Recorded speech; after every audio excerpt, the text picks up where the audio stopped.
Assalaamu calaykum waraxmatullaahi wabarakaatu kusoo dhawaada channelkayga waa King Ramsey ahey fadlan haddaa ku cusub tahay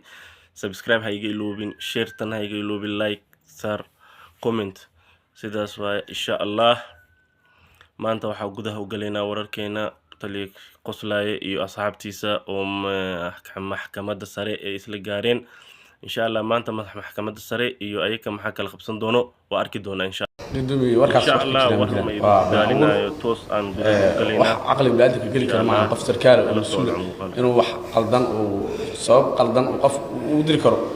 wax ka baxsan nidaamka ciidanka ma jirto mudane gudoomiye mid aniga layga sii sheegi doonaa ka sii dambeeya kaas oo alka rasuulkiisa saaran lagu dhihi doono hal warqadana ma qorin hal xabana laga masaxeexin aniga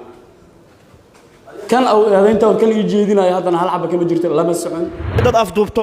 taliya dad kii uu asaga mas'uulku ka ah soo maciin biday waxyaabaha qaar waxa waaye xataa bil aadrimada ma keenayso qof adigu soo maciin bido ku dhaay meeshaas igiday ina adiga aad uga bedelato ina dhibaateys asaga oo aad ka shaqeyso jeebadii lagu xiri lahaa inaad ka shaqeyso indhihii baashi lagu xiri lahaa maaskarihi inaad ka shaqeyso gaariga lagu qaad lahaa intaa kadib khilaafku wuxuu ku sii xoogeystay in aan booska isaga aan ka ceerin aan ku bedelnay yar ka dhinta Allah u naxariiso walaalkay ah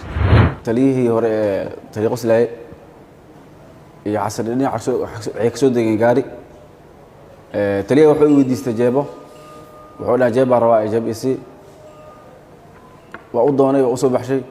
waa siiyey dhinaca dhagaxa ku xiran yahay oo dhahay asgariga dhinacan ka bax mana soo fiiri kartid abuukarna gaarigii askarta ku wateen dhinaca kale oo xaafadaha ay ku dugteen barnaamijka markuu dhacay qaabku u dhacay iyo meesha ka dhacay iyo meesha la maray intaba ana sheegay kulli dawladdu macnaha u miheysan cadeen u miheysan macnaha asbaabo ay nimanka ku soo qaban karta ma jirin ka gudub markii hore barnaamijkan aniga waxa ay keenay ninkii la yiraaqoone waa soo wacay aniga kulli xaafadda degmada Hurwaay macrifaan ka ahay nin la yaqaan ahay nin mas'uulan ka ahaa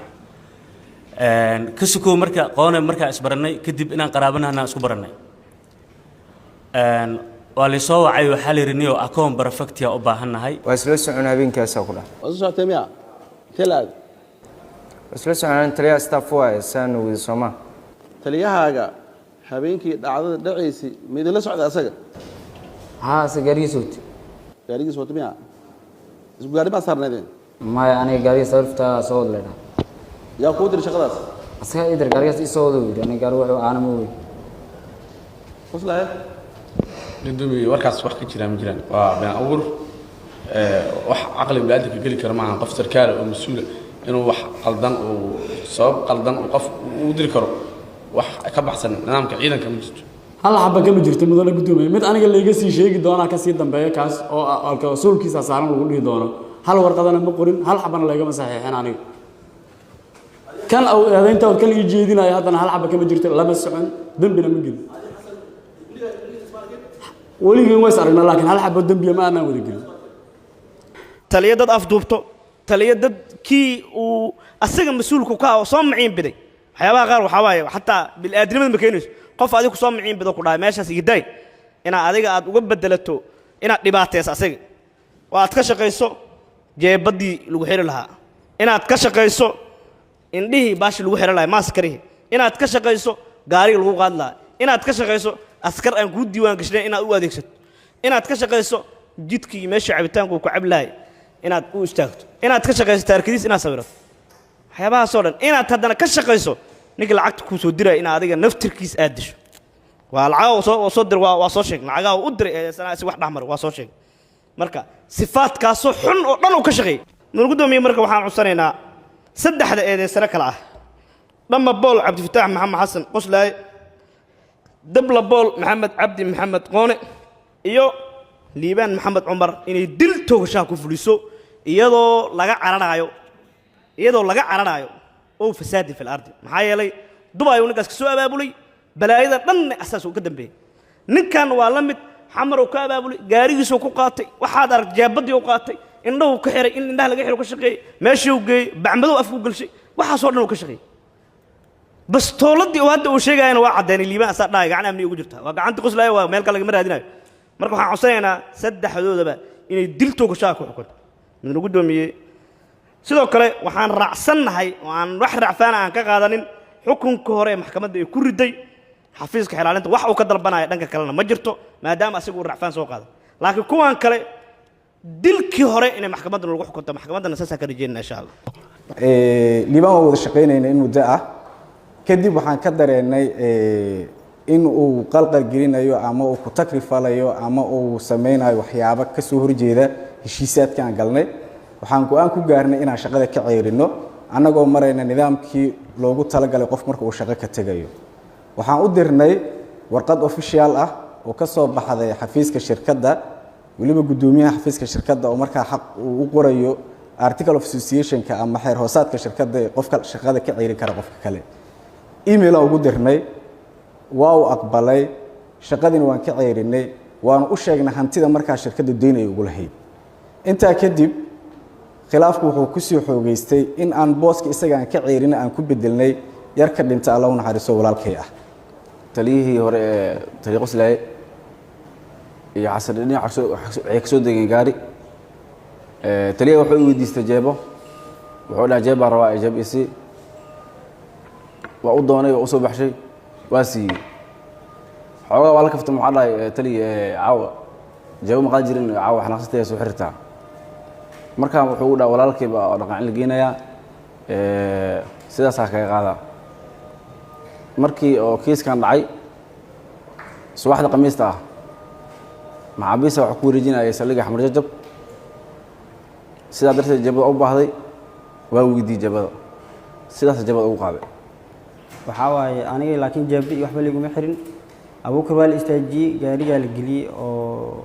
ay wateen askarta kadib aniga gaariga aniga asgari kale ay dhahay dhinacan ka bax oo wadada waxaa jiro dhinacna dhagaxa ku xiran dhinacna waa xaafadihii marka dhinaca dhagaxa ku xiran iyo dhahay asgariga dhinacan ka bax mana soo fiiri kartid abuukarna gaarigay askarta ku wateen dhinaca kale oo xaafadaha ay ku degteen iskoolo lagu keenay ma jirtaa haa aan ku dhahtay waa jirtaa iskooladaas waa jirtaa okay waa maasan tahay marxuumkaasiiti baaristaas socoto yidhi horta baaristaas markay dhammaatana wax walba caddaa doonaan hadduu ilaah idmee baaristaas inaa igala shaqaysaan ka rabnaa meesha adaa joogo oobi ah marxuumaa dhintay naf noolaa maqan aakhiradaada ku sugayso bini aadan waxaa waaye beri godnam kula gelaayo anigaas inaa nagala shaqayso aan kaa rabaa waayahaan ahay taliya waa kaala shaqeyna aada u maxsan tahay baaris kadib waxaa isku mid noqday fayarbinka ama calaamadda leebka ee ku taallay fooqa laga keenay goobta dembiga iyo calaamadda fayarbinka ee bastooladda nambarkeedu yahay CN eber 9262 waxaana noo caddaatay in fooqa laga keenay goobta dembiga laga riday bastooladda nambarkeedu yahay CN eber 9262 kiiska waxaa laga soo qaatay abiil ama waxa loo yaqaano rafcaan ayaa laga soo qaatay waxaana soo qaatay abukaatiyaashaa soo qaateen abiilka maadaama kiiska horey loo galay xukunna ka soo baxay abukaatiyaasha waxaan leenahay soo jeediya asbaabaha aad soo qaadateen abiilka soo dhawaad waxaan rabnaa markayna halka ka soo jeedino asbaabaha racfaanka maxaan racfaanka usoo qaadan marka ugu horeysa waxaa la rabaa eedaysanuhu inuu qiraal yahay oo yidhahdo dembigaas anaa galay sababta loogu xukumayna sabab jirta ma asbaabtaas darteed waa asbaabta koowaad oo faahfaahsan oo aan u soo qaadano racfaanka sidaa awgeed muwakilkayga isagaana amrayey isagaa nagu jeediyey isagaa saan yeela la yidhi waxaas wax caddayn loo hay maaha wax xagga sharciga waafaqsanna ma ahan asbaabta aan racfaanka usoo qaatay muwakilkayga waxay waafaqsan tahay 209 xeerka habka ciqaabta Soomaaliya iyo 121 farqadihiisa kala duwan oo xukunkii ah oo aan faahfaahsaneen meel aska waafaqan aysan jiran la yiri bes waxaad ku xukuman tahay dil oo asbaab aan lahayn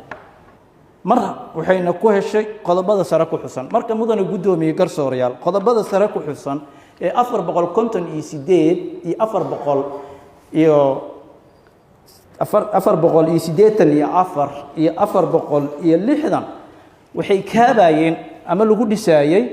xukunkii natiijadiisii ahaa eedda ee noqday 434 mar haddii 434 meel loo helay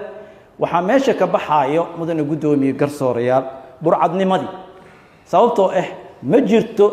cid u taagan oo dhehayso waxbaa nalaga dhacay ama naga maqan oo dhibane u ah sababtoo ah maxkamadda sharafta waxaan ka codsanaynaa aniga oo qareen u ah dhamme bool cabdifataax maxamed xasan quslay markii horena u soo ahaa qareen xaaladiisana taaka ula socda inay jabiso xukunka dilka ah ee lagu riday maxkamadda darajada koowaad ku riday muwakilkayga dhamme bool cabdifataax maxamed xasan quslay riisanku muxuu yahay riisanka muxuu yahay maadaama uusan ku qotobin asbaab rasmi ah waxaanu niri kuma qotomo qiraalkiisa kuma qotomo camerasiisi kuma qotomo forensic element kuma qotomo shahiideen dawaa cadli markhaati kuma qotomo hal shay oo qodobka 434 uu leeyahay xataa waaxid xabba elementiskiisa marka la tiriyo haddiise sheekada sida uu xeerlaaliyo u sheegay loo akriyo sawirku waa u egyahay sawirkaas macno male maantay ilaahay hortiis waxaan leeyahay xukunkaas waxaan codsanaynaa in la jebiyo maadaama uusan xaqiiqda ku qutubin inay ku xukunto ciqaab fudud oo aan negligensada istaafkiisoo wax dilay isagoon ogeyn oo uu tallaabo ka qaadi waayo oo soo xirxiri waayo in xilkiisa maxkamadda darajada koowaad ka qaaday si waafaqsan qodobka 6 xeerka militariga dib loogu soo celiyo maxkamadda waa mahadsanta maxkamadda sharafta leh waa soo koobaa number 1 waxaa ka codsanayaa inaa horta xukunka ku taariikhaysnaa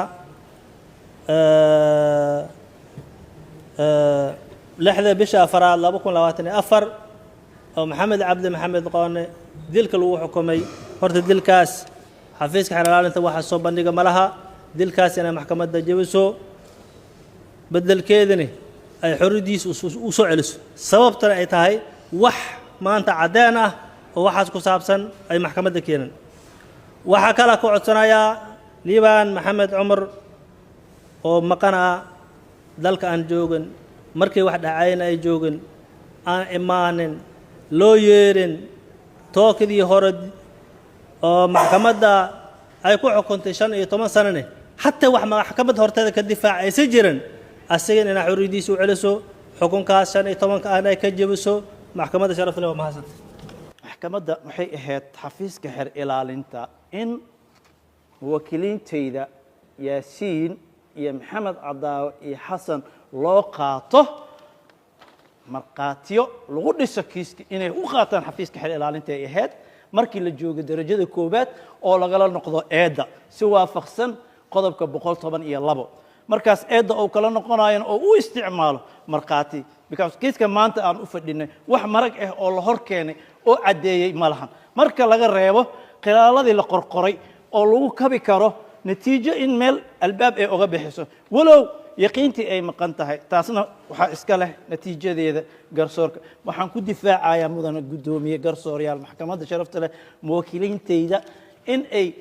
mataqaanaa dhacdooyinkan la soo sheegay dhan ay yihiin kuwa aan shaqo ku lahayn wixii la soo bandhigayna aysan shaqo ku lahayn dad ma'muuriinna way ahaayeen oo dad la amray ahaayeen waxaan maxkamadda sharafta leh ka codsanayaa ayada oo